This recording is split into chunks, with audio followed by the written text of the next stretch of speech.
In the previous video, we discussed the effect of change in pressure. In this one, we are going to be talking about effect of temperature change. So when we talk about the change in temperature, there are two major types of reactions. Exothermic reaction and an endothermic reaction. Exothermic reaction leads to the release of heat into the surroundings, leading to an increase in temperature, whereas an endothermic reaction absorbs heat, which leads to a decrease in temperature. And if you cannot remember this, I'm going to give you a simple way to, I'm going to give you an example for each that you look at in real life, and that should help. So an exothermic reaction, combustion is an example of an exothermic reaction. For example, burning of a candle. So when you burn a candle, you can feel like the flame, like there is heat, there is an increase in temperature in the surrounding areas. Endothermic reaction, obviously, a sanitizer is something that we all have in our houses. So when you have a drop of sanitizer on your palm, what happens is when the sanitizer evaporates into the atmosphere, it absorbs the heat from your body. This in turn leads to a decrease in temperature, and that's why you will feel like this part, like your palm feels a little colder, or where the sanitizer was, it feels colder because the sanitizer tends to absorb the heat before it evaporates. Another example of that particular thing is, okay, let me just write this: evaporation. And since we're being specific, I'm just going to say sanitizer.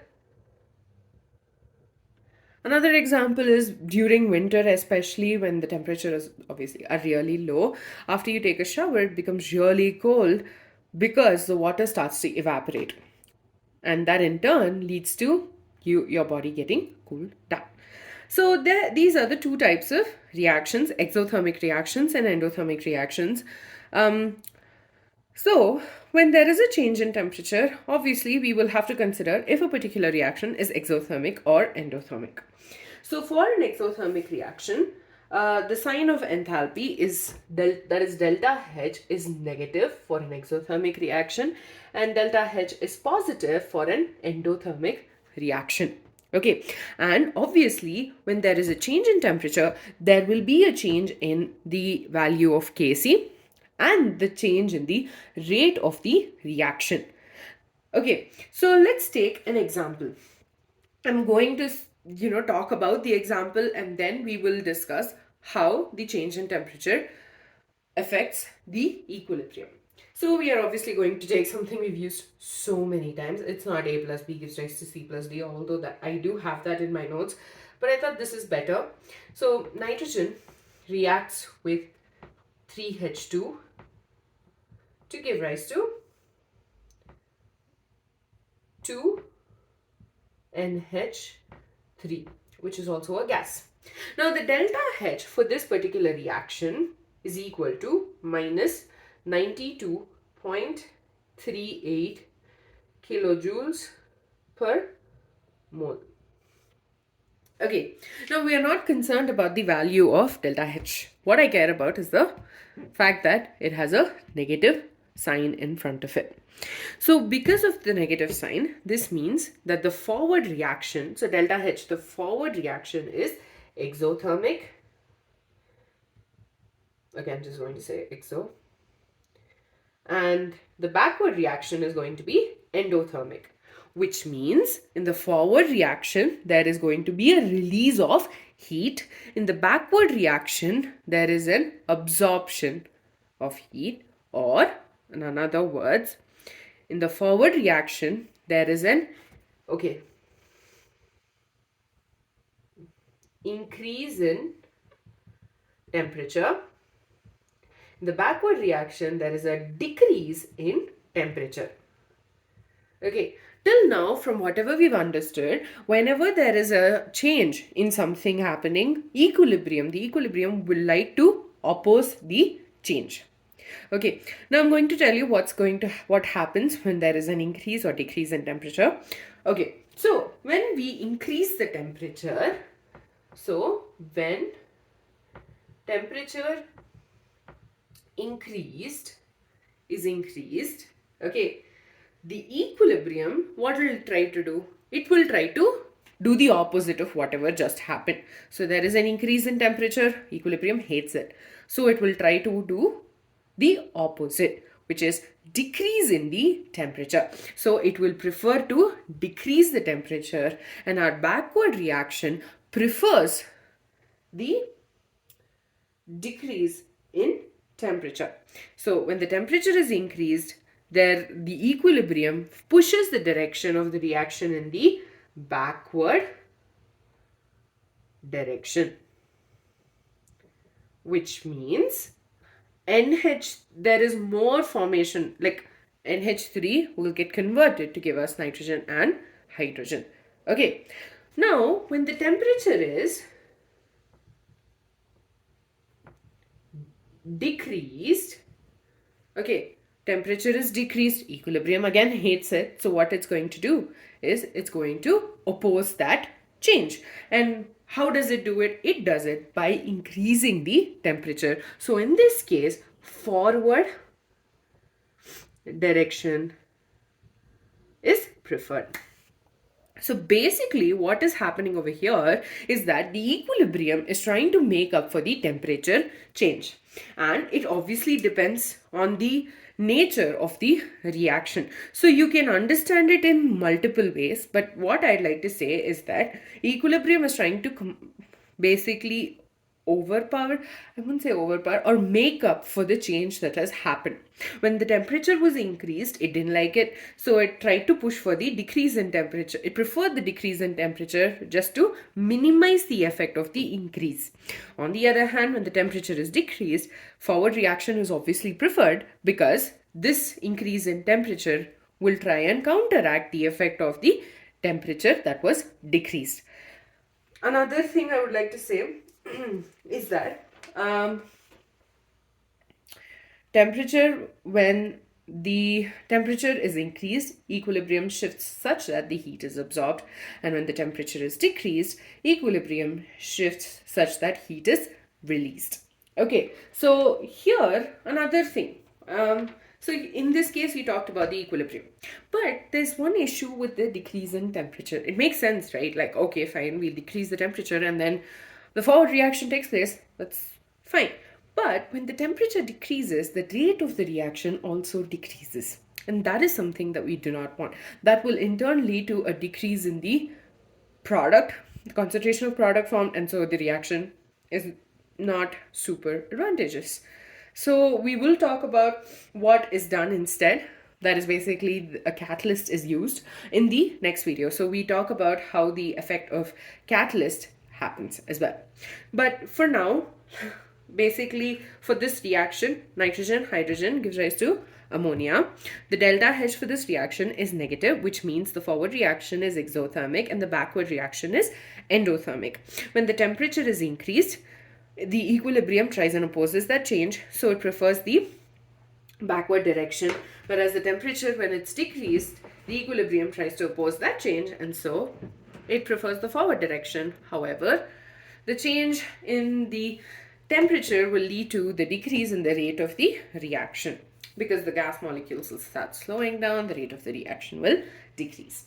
So that is about, like, that is all about the this particular reaction. We will be talking about another one, and obviously the temperature also affects the value of Kc, which we just discussed.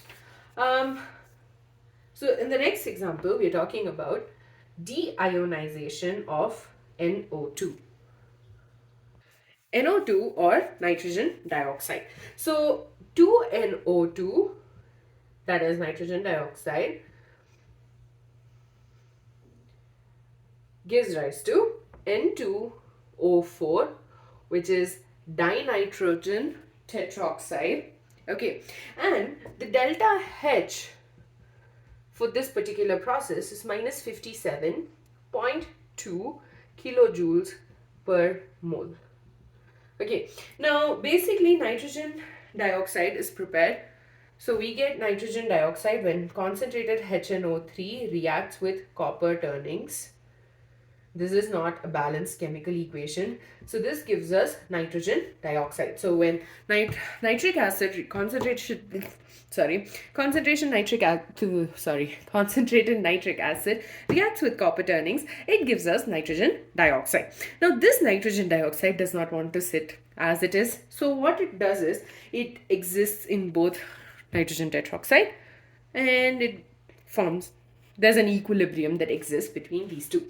So first of all, the nitrogen dioxide has a brown color, and obviously we are interested with that.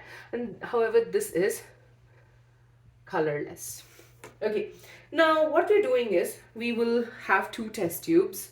Okay, two 5 ml test tubes, assume there's a test tube, and we collect the nitrogen dioxide and we seal it with araldite. So this forms like a very good seal. The concentration is ensured that it's the same by me. I really wish I could show you this because it seems like a really interesting thing to do. However, due to the unavailability of nitric acid, by which I could get the nitrogen dioxide, I'm not doing the same. I wish I could. So here you have two test tubes filled with nitrogen dioxide, and we make sure they have the same intensity in color so that they almost have like the, a comparable concentration of nitrogen dioxide. So we have 3 beakers. This is beaker number 1. Now we are going to place both our test tubes sealed with araldite into this beaker, and we leave it for about 15 minutes, 10 to 15 minutes, and this is room temperature water. Okay, so we are leaving it inside in this beaker, which contains room temperature water, for 10 to 15 minutes. This will ensure, or I mean, it's given 8 to 10 minutes in your textbooks. So this it also makes sure that like you have the same temperature in both your test tubes. Then what we do is we take one of the test tubes and we place it in an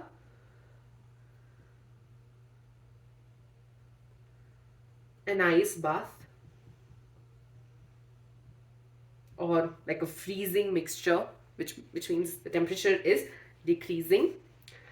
And in this case, the second case, what we're doing is we're placing it in a water bath. It's the same test tube. Forgive me for my awful drawing skills. Hot water, that is at 363 Kelvin. Okay, so pause for a second here. Think about what would happen in each case. So let's look at the delta H value. Delta H value is negative, which means the forward process is exothermic. Perfect. So the forward process is exothermic, whereas the backward process is endothermic. It's somewhat similar. It's basically almost the same as the previous case. So when it is in neutral stage, you have the NO2 because there is an intensity of the same intensity of brown. Now when you come to the ice bath case, what is happening over here? There is a decrease in temperature, right? Here the temperature is decreasing.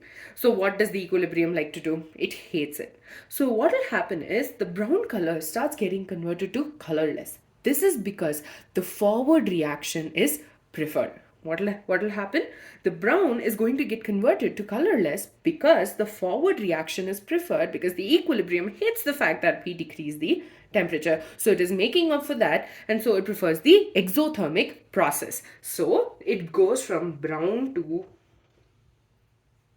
colorless. Okay, so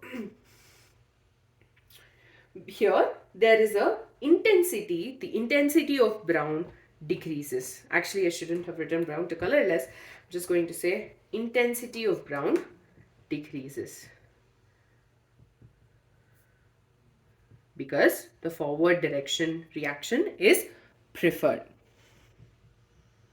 And if in case you've not noticed, the downward arrow decreases, upward arrows increases. So that's case 1. Case 2 is when we put it in hot water. So we put it in hot water, Equilibrium hated it. So what it'll do, it'll try to make up for this effect. It'll try to pick the direction where there is a absorption of heat, which is the endothermic process. So you will see that first of all there is the increase in temperature. So the intensity of brown increases. This is because equilibrium hated the fact that we increase the temperature, and so we'll make up for it by preferring the direction where there is a decrease in temperature, which is the backward reaction. And that is it. And there is another example where they've given a complex. The forward reaction is endothermic, and the backward reaction is exothermic. Basically, it's the same process, it's the same principle. Let me know if you want me to cover that as well, and I will for sure do it. Basically, over here, we've understood that when there is a change in temperature, the equilibrium is trying to make up for that change. Delta H value, when it is negative, it means that the reaction is exothermic. Obviously, the backward process is going to be endothermic. So essentially, when it's at equilibrium, the exothermic process and the endothermic processes are taking place simultaneously. So there is obviously a release of heat and an absorption of heat that takes place at equilibrium. Now, this is observed at room temperature when the intensity of the brown color stays the same. But when we put in an ice bath, there is a decrease in the intensity of brown. This is because when there is a decrease in temperature, the equilibrium tries to make up for this change by preferring the process where there is an increase in temperature, and that is the forward process. So there's a formation of dinitrogen tetroxide.